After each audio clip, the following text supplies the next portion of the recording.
ఏమే చూస్తున్నాడా? చూడట్లేదే. ఎందుకు చూడట్లేదంట? వెళ్ళి అడిగిరానా? నోర్మి.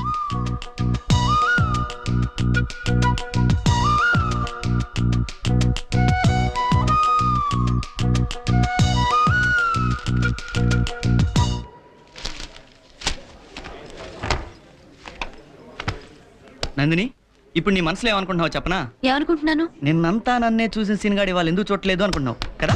నేనే అలా అనుకోవట్లేదు. మనసులో ఉన్నది బయట పెడుతున్నావు, ఆడపిల్ల వేళ అవుతావులే, నాకు తెలుసు. అలానే అనుకుంటున్నావు. సీను, ఓకే, నేను నిన్ను చూడలేదనేది నిజం. ఎందుకు చూడలేదో తర్వాత మాట్లాడుకుందాం. Okay bye. ఏంటి వీడు? ఒకసారి చూస్తాడు, ఒకసారి చూడు. ఏమైనా అంటే తర్వాత మాట్లాడుకుందాం అని అంటాడు. అసలు ఏమనుకుంటున్నాడే వీడి నా గురించి? అతనే అనుకుంటే నీకెందుకే, వదిలే. అది కాదే, మామూలుగా నిన్నంతా చూశాడుగా, ఇవాళ చూడటం లేదంటే ఏంటర్థం? శ్రీనుని లవ్ చేస్తున్నావా? చిచి, లవ్వా పాడా? ఆడువారి